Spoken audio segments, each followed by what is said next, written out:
জি sir, আপনি আসলেন আমাদের এখানে, তো অত্যন্ত খুশি আমি।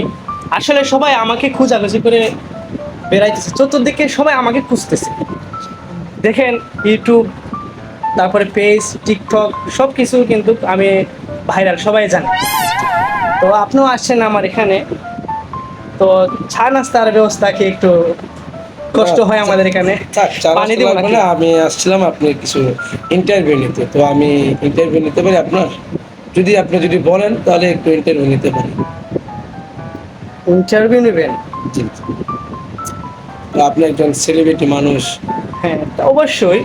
কারণ সবাই আমাকে খুঁজতেছে না, হ্যাঁ। চতুর্দিকে আমাকে খুঁজতেছে। আর আসলে আমারে পাওয়াটা আপনার জন্য ভাগ্যের ব্যাপার। কারণ তো আমাকে আমি তো জানেনই কোন পর্যায়ের মানুষ, জি জি, উপরের আপনি লেভেলে খুব ব্যস্ত সবসময় আমি তো মানুষ। উপরের দিকে জি, আপনি আসা যাওয়া। একটু ব্যস্ত মানুষ, জি, জি। তো আপনি যে এই যে কন্টেন্ট ক্রিয়েটরটা কিভাবে করছেন বা কেন করতেছেন সে সম্পর্কে কিছু। হ্যাঁ, হ্যাঁ, হ্যাঁ। কারণ দেখেন, বর্তমান সময়ে অনেকেই কিন্তু মোবাইল ব্যবহার করে এবং অনেকে ভাইরাল হচ্ছে। তো তাদের যে ভাইরাল হওয়ার পিছনে একজন আইডল অবশ্যই লাগবে, একজন আইডল লুক আছে।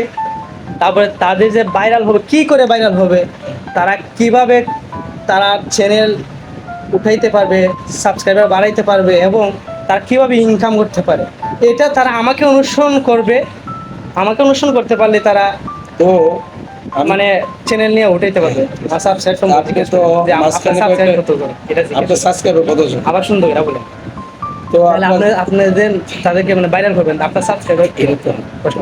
তো আপনি তো সেলিব্রিটি, তো আপনার ভাইরাল কতজন বা আপনার মানে সাবস্ক্রাইবার কতজন আছে, আপনার ফলোয়ার কতজন? আসলে সাবস্ক্রাইবার আমার অনেক, অনেক, অনেক, তা অনেক বলতে প্রায়, আসলে গণি নেই তো তেমন একটা, 71। অনেক, 71। 71। আপনি তো অনেক সেলিব্রিটি, আপনাকে তো অনেক মানুষ ঠিক আছে তো। হ্যাঁ, চিনে। বাথরুমে গেলে মানুষে আমার কথা মনে করে কি ও, তাতে আপনি তো ভালোই একটা কন্টেন্ট ক্রিয়েটর আপনি তো। আপনার ভাগ্যের ব্যাপার আমার হ্যাঁ, সাথে আমি কথা যে বলা। আপনাকে পেয়েছি আসলে আমার কপালটা খুব ভালো। তো কপালটা আমার সাথে গোসা দিয়ে যায় তাহলে। ঠিক আছে, তো হ্যাঁ, যাওয়ার সময় যে চা নাস্তা খাইয়া একটা গোসা দিই। পর আপনার চেতে। তো একটা ভিডিওতে দেখছি আপনি, একটা ভিডিওতে দেখছেন মানে? আমার কি ভিডিও একটা? আমি একটা ভিডিও ও আচ্ছা, দেখছিলাম, আচ্ছা। সেখানে দেখলাম যে কিছু ছাত্রছাত্রীদের নিয়ে আপনি একটা কন্টেন্ট করছেন। তো এই কন্টেন্ট করাটা আচ্ছা ঠিক আছে, আপনি তো কন্টেন্টটা করছেন, হুম, হুম। তো ক্লাস করান কখন, ছাত্রদের পড়ান কখন, আপনি কন্টেন্ট করেন কখন? দেখেন, কারণ বর্তমানে আমি সবাইকে ভাইরাল করে দিতে চাই। ভাইরাল করার পিছনে অবশ্যই আমার কন্টেন্টের সময় দিতে হবে, ঠিক আছে না? হুম। কন্টেন্টে যদি আমি সময় দেই, ক্লাসেরও সময় দেই, আচ্ছা, কিন্তু আমি তো সেলিব্রিটি মানুষ। আমার মাদ্রাসার ছাদের উপরের দিকে কিন্তু আমি একটা ছিদ্র রাখছি। সিটুটা রাখার কারণটা কি জানতে পারি? ছিদ্র রাখার কারণ হচ্ছে আমি তো সেলিব্রিটি মানুষ, রাস্তা দিয়ে চলাফেরা করতে পারি না। অনেকে সেলফি টেলফি উঠায় এই বিরক্তির জন্য। আর সময়টা না থাকার কারণে আমি হেলিকপ্টার নিয়ে যখন যাই, তখন সময় বাচ্চারা আমাদের তাকিয়ে থাকে এভাবে যে কখন হেলিকপ্টার যাবে। এখন বলতে পারেন তাকানো কেন তাকাবে? তাকানোটা কি, কেন আসল কথা হচ্ছে, আমি যখন যাই তখন সময় আমার হাতে একটা কার্ড, থাকে কার্ডের মধ্যে একটা নাম্বার দেওয়া থাকবে, হয়তো 21 অথবা 45 এরকম দেওয়া থাকবে। তো ওই নাম্বারটা দেখেই বাচ্চারা বুঝতে হবে আজকে হুজুরে 45 নাম্বার পৃষ্ঠা পড়া দিয়ে গেছে। কারণ আমি তো বৈশা ওদেরকে পড়া দেওয়া যাওয়ার সময় নাই। ওই হেলিকপ্টার আবার থাকা একটু ব্যস্ত অবস্থায় আমি ওই মানুষ। চিত্র দিয়া পড়াটার নাম্বারটা দেখা দেওয়া দেয়, বুঝতে পারা যায় হ্যাঁ আসলে আজকে 45 নাম্বার পৃষ্ঠা পড়া আছে, এই পড়াটা। বুঝছেন, আমি সেলিব্রিটি মানুষ তো সময় নেই ক্লাসে আসার, ওই তা উড়ন্ত অবস্থায় ক্লাস করাই। তা আপনি কখন কখন ক্লাস করেন, কিভাবে ক্লাস করেন? তা আপনার ক্লাস যে করান, এতে কি আপনার সময় হয়? শুনেন, 45 নম্বর পৃষ্ঠা, 21 নম্বর পৃষ্ঠা, এদের নাম্বারটা দেখা যায় না? জি, জি। ওই পৃষ্ঠার পরে তো আর শেষ করার সময় পায় না, অনেক পড়া না। তো ছাত্ররা থেকে মানে ছাত্ররা কিভাবে শিখবে? ধরেন একটা পৃষ্ঠা পড়া দিলেন, ধরেন এটা একটা পৃষ্ঠা, এখানে একটা পড়া আছে, তো জি, জি, জি। কোন একটা ছাত্র বুঝলো না, তো এটা কিভাবে তারা বুঝবে? ধরেন আপনি তো আইসা চলে গেলেন, তো আরেকটা ছাত্র কিভাবে পড়াটা আদায় করবে বা কিভাবে পড়াটা বুঝবে, সে ধারণা যদি আপনি আমাকে দেন একটু ভালো হতো। আমি, মহিলারা একটা কথা বলে না, যে একটা ভাতে টিপ দিলেই পুরো পাতিলের খবর জানা যায়।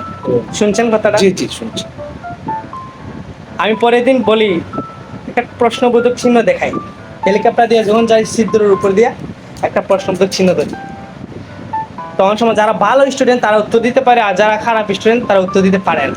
কিন্তু ভালো যে তারাও দাঁড়াইলো, এখন খারাপ তারাও বললো, এখন দুইটা তো শুনেন, প্রশ্নবোধক চিহ্ন দিয়ে আমি আরেকটা জিনিস বুঝাই, কি জানেন?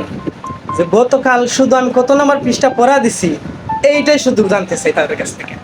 যদি তারা বলতে পারে যে, তারাও যদি আমাকে 45 নম্বর পৃষ্ঠাটা উঠায় দেখাইতে পারে, তখন সময় বুঝতে পারি হ্যাঁ তাহলে তারা পড়ছে, তখন আমি বুঝতে পারি হ্যাঁ তারা পড়া শিক্ষা নিচ্ছে। তাহলে আছে, তাহলে আর যদি উল্টাপাল্টা পৃষ্ঠা দেখায় তাহলে বুঝতে পারি আমি যে তারা পড়া শিক্ষা নেই। এইভাবে আমি ক্লাস টিচিং তাহলে আপনি এভাবে ক্লাস করেন। জি জি। তো ভিডিওটা কখন করেন, কিভাবে করেন? ভিডিও, হ্যাঁ। শুনেন আমি তো সেলিব্রিটি মানুষ, আমি যে হেলিকপ্টারে বসা থাকি তখন অবস্থায় আমার পিছনে ভিডিও ম্যানগুলো থাকে, হাজার হাজার ভিডিও ম্যান, ওরা আলাদা রকেট নিয়ে আমার ভিডিও করে। আমার হেলিকপ্টারের ভিতরে ঢুকার তো জায়গা নেই, ওরা পাশে দেখবেন অনেকে ড্রোন ক্যামেরা, আবার অনেকে রকেট, এভাবে নিয়ে ওরা ভিডিও করা ব্যস্ত থাকে। ওই আমার কন্টেন্ট তৈরি হয়।